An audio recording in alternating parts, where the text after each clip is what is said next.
आप देख रहे हैं खबर एक नज़र। हमारे सामने प्रधान प्रत्याशी अलका रावत जी है। नमस्कार मैम। नमस्कार जी। कैसे हैं आप?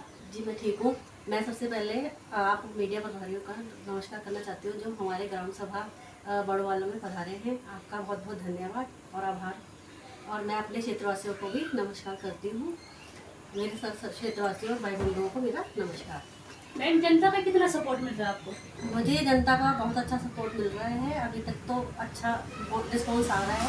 बाकी देखते हैं, अभी तो मेहनत बहुत कर रही है। अभी बहुत मंजिल बहुत दूर है। अभी कोशिश करते रहेंगे जब तक हम मंजिल को हासिल नहीं कर पाए। किन मुद्दों को लेके आप आगे बढ़े, मतलब प्रधान की तैयारी की आपने? सबसे बड़ा मुद्दा तो यहाँ पानी का है, सड़क का है और बिजली का है। स्ट्रीट लाइट यहाँ बहुत कम है, पानी की बहुत कमी है। पानी सबसे पहले तो घर घर में पानी पहुँचाना है हमें। उसके अलावा हमें स्ट्रीट लाइट्स का भी बहुत प्रबंध करना पड़ेगा। यहाँ हमारे शहरी बाग है नीचे, जहाँ पे लाइट की बहुत समस्या है और एक्सीडेंट बहुत होते हैं वहाँ उस एरिया में। उस एरिया पे घर कम है, इसलिए वहाँ स्ट्रीट लाइट कोई लगाने के लिए वो नहीं होता है। इसलिए हमारा मोटिव रहेगा कि हर रोड पे हमारी स्ट्रीट लाइट होनी चाहिए, चाहे वहाँ घर है चाहे नहीं है। हमें हर एरिया पे लाइट चाहिए। और इसके अलावा जो बिजली की पानी की है समस्या, पानी भी हम हर घर घर तक पहुँचाएंगे। इससे पहले समाज सेवा की आपने? जी करते रहते हैं। मेरे हस्बैंड समाज सेवी हैं, मैं भी हूँ। मैं एक नई दृष्टि से जुड़ी हुई हूँ। नई दृष्टि NGO है, उससे जुड़ी हुई हूँ, उनकी मेंबर हूँ। अगर आप प्रधान बन जाते हैं तो सबसे पहले कार्य क्या रहता है आपका? जी मैं सबसे पहले तो पानी की समस्या को दूर करूंगी और हमारे कहते यहाँ इस क्षेत्र में खेल का मैदान नहीं है, उसके लिए पहले करूंगी काम कि एक खेल का मैदान जो हमने सोच रखा है जरूर बनाना है बच्चों के लिए। क्योंकि आजकल की जनरेशन आपको पता ही है कि बहुत कहते बिगड़ रही है मोबाइल से। उनको खेल के बारे में जागरूक कराना है कि एक्टिविटी नहीं है बच्चों में, बीमारियाँ बढ़ रही हैं, इसके लिए हमें अवेयर कराना है उनको। तो इसलिए खेल का मैदान हमारे एरिया में होना ही चाहिए। इसके अलावा मैं जो कहते हैं यहाँ सरकारी स्कूल हैं उनमें पानी का प्रबंध करवाऊंगी। यहाँ झरझर हो रखे बिल्डिंग्स उनको सही करवाऊंगी। जो सरकारी हमारी बिल्डिंग्स है उनको वो ठीक करवाने के लिए सोच रहे हैं हम। और यह आंगनवाड़ी हमारी बहुत झरझर हो रखी भानवाला की, उस पर पहले करवाएंगे, उसका कार्य करवाएंगे पहले। मैम, छोटे बच्चों के लिए यहाँ पे कुछ है खेल कूद प्रोग्राम? कुछ नहीं है यहाँ पे, तभी तो कह रही हूँ कि आजकल की जनरेशन के लिए यहाँ पे खेलकूद के लिए कुछ भी नहीं है। इसलिए तो हमारी बीमारियाँ बढ़ती जा रही हैं, हमारे शरीर वैसे हो चुके हैं सबके बच्चों के। मैं थोड़ा सर से भी पूछना चाहूँगी। सर, जैसे अभी नई पीढ़ी है नशे की ओर जा रही है, उसका रोकने का कैसे आप प्रयास कर सकते हैं? सर मैं आपसे मीडिया प्रभारी का आभारी हूँ कि आप लोग यहाँ आए और हमारे क्षेत्र की समस्याओं को लेकर हमको रूबरू कराया आपने। मैं नशे को लेकर कहना चाहूँगा कि जिस तरह से नशा आज हमारे पूरे क्षेत्र में चरम पर पहुँच चुका है। और जैसे हॉस्टल हैं हमारे यहाँ खुले हुए हैं, इन हॉस्टलों में बच्चे एक को रूम देते हैं और उस रूम में 10-10 लोग बच्चे ठहरते हैं और वो पता नहीं कहाँ से आकर और नशे का व्यापार बहुत फूल रहा है हमारे यहाँ। मैं चाहता हूँ कि इस रोकने के लिए मैं बहुत बड़ा प्रयास करूँगा और आगे आकर सशक्त रूप से जो हमारे यहाँ से कैंडिडेट हैं अलका रावत जी, ये और हम दोनों साथ में रहकर पूरी जनता के साथ इस नशे को हम दूर भगाएंगे। सर, यहाँ पे कूड़े की गाड़ी आती है?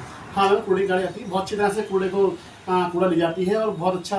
ये मैं अपने प्रधानमंत्री जी का आभारी हूँ कि उन्होंने जिस तरह से कराया है कि कूड़े को साफ करने का तो बहुत बढ़िया स्वच्छ अभियान चलाया है। तो मैं बहुत आभारी हूँ प्रधानमंत्री जी, इन्होंने यहाँ तक हमें पहुँचाया और पूरा आगे हम भी उनमें साथ में क्या कहना चाहेंगे आप अपने ग्रामवासियों के लिए? ग्राम से कहना चाहूँगा कि आप हमारा साथ दें और हम क्षेत्र का विकास करेंगे। हम ठीक है, हम जैसे भी हैं और कि हम जैसे लोग बोल रहे हैं हमारे बारे में कि ये तो कि मिडिल क्लास हैं और कि इन्हें कपड़े पहनने का तरीका नहीं आता है कि और कि इन्हें कि जूते चप्पल पहनते हैं। हम सीधे साधे इंसान है गाँव के, है ना।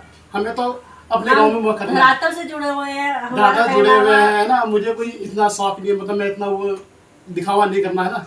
मैं सिंपल लड़का हूँ। आज से 2004 में वर्ग के लोग हैं हम जैसे हैं वैसे सेवा ही करनी है रहेंगे। मेरे को। हमें सबको साथ में लेके चलना है, चाहे अमीर है चाहे गरीब है। हम अगर किसी के कपड़े देख के अगर किसी को जज करके हम काम करेंगे तो ये अच्छी बात नहीं है। हमें सबको एक साथ एकजुट लेके चलना है। अमीर हो चाहे गरीब हो, हमारे सब बराबर है। हमें एकता में ही चलना पड़ेगा। जब तक क्षेत्रवासियों में एकता नहीं होगी तब तक कुछ भी कार्य सफल नहीं हो पाएंगे। विकास के लिए सबसे पहले हमें एकजुट होना पड़ेगा। और सब भाई बहनों से मेरी गुजारिश है कि हमें एक मौका जरूर दें ताकि हम अपने क्षेत्र को आगे लेके जा सकें। क्या लगता है जो वादे आप जनता से कर रहे हैं क्या जी। वो पूरे हो पाएंगे? जी 100% अपना हम 100% देंगे, जितना हो सके हम अपनी तरफ से पूरा कोशिश करेंगे। और कहते अपनी जो मेरे से हो सकेगा मैं अपनी तरफ से भी करूंगी। मैं अपनी महिलाओं को भी जो ग्राम सभा की महिलाएं हैं उनको भी सशक्त बनाने की पूरी कोशिश करूंगी, उनको स्वरोजगार देने की कोशिश करूंगी। जितनी भी योजनाएं हमारे उसमें आई ग्राम सभा में सबकी सब मैं खुली बैठक में बताऊंगी। हर महीने एक खुली बैठक जरूर होगी और सब वार्ड मेंबर के लिए भी सख्त रहेंगे कि वो भी अपने वार्ड के लिए पूरी समस्याओं को हमेशा मेरे सामने लाए ताकि मैं उसका समाधान निकाल सकूं। मैं ये कहना चाहूँगा कि अगर कोई पहनावे को देख के जज करता है कि ये कपड़े सही नहीं पहनता या चप्पल में रहता है, तो क्या आज हमारे देश के प्रधानमंत्री मोदी जी बन पाते क्या? जिन्हें चाय बेचकर मैं बहुत मोदी जी जिस तरह से स्ट्रगल कर कर देश के प्रधानमंत्री बने और हमारे देश को यहाँ तक ले गए, इतनी बड़ी उपलब्धि हमारे देश को दिला रहे हैं। और मैं उनका बहुत बहुत आभारी हूँ अपने प्रधानमंत्री जी का कि उन्होंने हमारे देश को इतना आगे बढ़ाया है और महिलाओं के लिए बहुत अच्छा कर रहे हैं। बहुत बहुत आभारी हैं हम जो महिलाओं को आगे बढ़ा रहे हैं। और कहते हैं मैं एक बात और कहना चाहती हूँ, हमारे यहाँ अगर मैं बनती हूँ प्रधान तो मैं एक एम्बुलेंस का भी इंतजाम करके रखूंगी जो 24 घंटे हमारे ग्राम सभा में रहेगी। और जो दुर्घटना मतलब अगर किसी की जान बच सकती है तो तुरंत एम्बुलेंस की हेल्प मिलने से हम कई जानें बचा सकते हैं। इसलिए ये भी मेरा रहेगा कि हम एक एम्बुलेंस यहाँ रखें। और जो सड़कों की साफ सफाई है वो भी हम निरंतर करते रहेंगे। हर कहते जो बरसातों में हर दिक्कतें हो जाती है, बारिशों के कारण सड़क फूट हो जाती है, इसका भी समाधान हम साथ में लेके चलेंगे। हम ये नहीं कि अगले चुनाव आएंगे या अगले वो आएंगे वो करेंगे। हमने एक बार सड़क बना दी जो टूट फूट होगी, जो जहाँ पानी भर रहा है या गड्ढे गुड्ढे हो रहे हैं हम तुरंत उन पर कार्रवाई करेंगे, साथ में करेंगे। और सभी वार्ड मेंबर को हम साथ लेके चलेंगे ताकि वो मेरे अपनी समस्याओं से अवगत कराते रहे जो क्षेत्रवासियों की। और खुली बैठक रहेगी, हर महीने मीटिंग रहेगी। और एक ग्राम सभा हमारे 3 गांव हैं, तीनों गांव में बारी हर पंचायत घर में मीटिंग होगी। धन्यवाद।